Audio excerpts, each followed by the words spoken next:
ದಸರಾ ಮುಗಿದು ದೀಪಾವಳಿ ಬಂದರೂ ಗಣೇಶನ ಹಬ್ಬದಲ್ಲಿ ಪ್ರತಿಷ್ಠಾಪನೆ ಮಾಡಿದಂತಹ ಗಣೇಶನ ಮೂರ್ತಿಯನ್ನು ವಿಸರ್ಜನೆ ಮಾಡಿಲ್ಲ ಹಾವೇರಿಯ ಆ ಭಾಗದ ಜನ. ಯಾಕಾಗಿ ಅಂದರೆ ಡಿಜೆ ಅನ್ನೋದು ಗೊತ್ತಾಗ್ತಾ ಇದೆ. ಡಿಜೆ ನಿರಾಕರಣೆ. 43 ದಿನದಿಂದ ರಸ್ತೆಯಲ್ಲಿಯೇ ಕೂತ ಗಣೇಶ. ಡಿಜೆ ಇಲ್ಲದೆ ಗಣೇಶನ ವಿಸರ್ಜನೆಗೆ ಮುಂದಾಗಲ್ಲ ಅಂಥೇಳಿ ಮುಖಂಡರು ಪಟ್ಟು ಹಿಡಿದಿದ್ದಾರೆ. ಹಾವೇರಿ ಜಿಲ್ಲೆಯ ಬಂಕಾಪುರ ಪಟ್ಟಣದಲ್ಲಿ ಡಿಜೆ ಜಟಾಪಟಿ ಜೋರಾಗಿದೆ.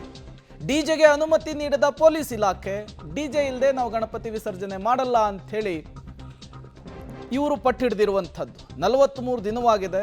ರಸ್ತೆಯಲ್ಲಿಯೇ ಹಿಂದೂ ಮಹಾಸಭಾ ಗಣಪತಿ ಇರುವಂಥದ್ದು. ಡಿಜೆ ಸಿಗುವವರೆಗೂ ಕೂಡ, ಪರ್ಮಿಷನ್ ಸಿಗುವವರೆಗೂ ಕೂಡ ನಾವು ಯಾವುದೇ ಕಾರಣಕ್ಕೂ ಗಣೇಶನನ್ನು ವಿಸರ್ಜನೆ ಮಾಡಲ್ಲ ಅಂಥೇಳಿ ಪಟ್ಟನ್ನು ಹಿಡಿದಿರುವಂಥದ್ದು.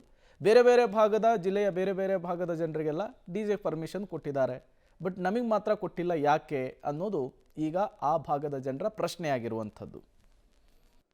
ರಾಜ್ಯಾದ್ಯಂತ ಈಗಾಗಲೇ ಗಣೇಶ ವಿಸರ್ಜನೆಯನ್ನು ವಿಜೃಂಭಣೆಯಿಂದ ಹಲವು ಕಡೆ ಮಾಡಲಾಗಿದೆ. ಆದರೆ ಹಾವೇರಿ ಜಿಲ್ಲೆಯ ಏನು ಹಲವು ಕಡೆ ಅಂದರೆ ಡಿಜೆಗೆ ಪರ್ಮಿಷನ್ ಕೊಡದ ಕಾರಣ ಈಗಾಗಲೇ ಗಣೇಶ ವಿಸರ್ಜನೆಯನ್ನು ಮುಂದೆ ಹಾಕಿರುವಂಥದ್ದು. ಈಗ ನಾನು ಹಾವೇರಿ ಜಿಲ್ಲೆಯ ಶಿಗ್ಗಾಂವಿ ತಾಲೂಕಿನ ಬಂಕಾಪುರ ಪಟ್ಟಣದ ಹಿಂದೂ ಮಹಾಸಭಾ ಗಣಪತಿಯ ಮುಂಭಾಗದಲ್ಲಿದ್ದೇನೆ. ಕಳೆದ 43 ದಿನಗಳಿಂದ ಪ್ರತಿಷ್ಠಾಪನೆ ಮಾಡಿದಂತಹ ಗಣೇಶನ ವಿಸರ್ಜನೆಗೆ ಇನ್ನೂ ಕೂಡ ಮುಂದಾಗ್ತಾ ಇಲ್ಲ ಅಂತಂದರೆ, ಯಾಕಂದರೆ 20-21 ದಿನಕ್ಕೆ ಬಿಡುವಂತಹ ಗಣಪಗೆ ಈ ವರ್ಷ ಅಂದರೆ ಜಿಲ್ಲಾಡಳಿತ ಡಿಜೆಗೆ ಪರ್ಮಿಷನ್ ಕೊಟ್ಟಿಲ್ಲ. ಅಂದರೆ ಪ್ರತಿ ವರ್ಷ ಕೂಡ ವಿಜೃಂಭಣೆಯಿಂದ ಶೋಭಾಯಾತ್ರೆ ಮಾಡುವ ಮೂಲಕ ಗಣೇಶ ಮೂರ್ತಿಯನ್ನು ವಿಸರ್ಜನೆ ಮಾಡ್ತಾಯಿದ್ರು. ಆದರೆ ಈ ವರ್ಷ ಮಾತ್ರ ಜಿಲ್ಲಾಡಳಿತ ಬೇರೆ ಬೇರೆ ಕಾರಣಗಳನ್ನು ಹೇಳಿ ಕೇಸ್ ಹಾಕುವಂತಹ ಕೆಲಸವನ್ನು ಮಾಡ್ತಾರೆ. ಹೀಗಾಗಿ ಗಣೇಶ ಅಂದರೆ ಹಿಂದೂ ಮಹಾಸಭಾ ಗಣಪತಿಯ ಕಮಿಟಿ ಸದಸ್ಯರು ಕೂಡ 2-3 ಬಾರಿ ಮೀಟಿಂಗ್ ಮಾಡಿದರೂ ಕೂಡ ಜಿಲ್ಲಾಡಳಿತ ಮಾತ್ರ ಅವರಿಗೆ ಯಾವುದೇ ರೀತಿಯಂಥ ಏನೋ ಡಿಜೆಗೆ ಪರ್ಮಿಷನ್ ಕೊಡದ ಕಾರಣ ಹೀಗಾಗಿ ಭಾಳಷ್ಟು ಆಕ್ರೋಶವನ್ನು ಹೊರಹಾಕ್ತುವಂಥದ್ದು. ನಮ್ಮ ಜೊತೆಗೆ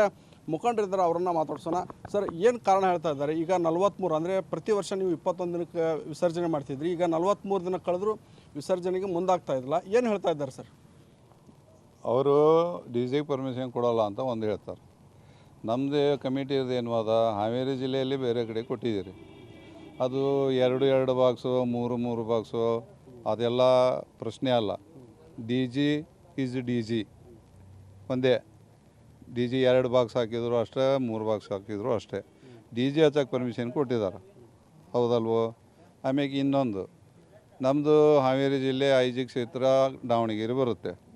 ದಾವಣಗೆರೆ ಐಜಿ ಕ್ಷೇತ್ರದೊಳಗೆ ಭದ್ರಾವತಿ, ಶಿಕಾರಿಪುರ, ಮುಂಡಗೋಡ, ಈ ಕಡೆ ಮತ್ತು ಗದಗ ಜಿಲ್ಲಾ ಲಕ್ಷ್ಮೇಶ್ವರ, ಈ ಕಡೆ ಎಲ್ಲ ಕಡೆಯೂ ಸಾಕಷ್ಟು ಡಿ ಜೆಗಳನ್ನು ಹಚ್ಚಿಕೊಂಡು ಬೆಳತನಕನೂ ಶೋಭಾಯಾತ್ರೆ ಮಾಡಿದ್ದಾರೆ. ಮತ್ತು ಒಂದು ಜಿಲ್ಲೆಗೆ ಒಂದು ನ್ಯಾಯ, ಇನ್ನೊಂದು ಜಿಲ್ಲೆಗೆ ಮತ್ತೊಂದು ನ್ಯಾಯ ಯಾಕೆ? ನಾವು ಕೇಳ್ತಾ ಇರೋದು ಮಂಡತನದಿಂದಲ್ಲ. ನಾವು ಡಿ ಜೆ ಹಚ್ಚಿ ಬೆಳತನಕ ಕುಣಿಲೇಬೇಕಂತಲ್ಲ. ನಿಮ್ಮ ಕಾನೂನಲ್ಲಿ ತಾರತಮ್ಯ ಯಾಕೆ? ಅದು ಪರ್ಟಿಕ್ಯುಲರಾಗಿ ಬಂಕಾಪುರದ ಹಿಂದೂ ಗಣಪತಿ ಕಮಿಟಿಯ ಮೇಲೇ ಯಾಕೆ? ಏನಾದರೂ ದ್ವೇಷ ಇದೆಯಾ ಪೊಲೀಸ್ ಇಲಾಖೆಗೆ? ಇಲ್ಲ ಅಂದರೆ ಕೊಡ್ರಿ. ಮತ್ತು ಬೇರೆ ಕೋಮಿನವ್ರದ್ದು ಏನಾದರೂ ದ್ವೇಷದ ಮುಖಾಂತರ ನಿಮಗೇನಾದರೂ ಹೇಳಿದಾರ, ಮನವಿ ಕೊಟ್ಟಿದ್ದಾರೆ ಕೊಡಬೇಡ್ರಿ ಅವ್ರಿಗೆ ಅಂತೇಳಿ, ಅದನ್ನಾದರೂ ಹೇಳಿ.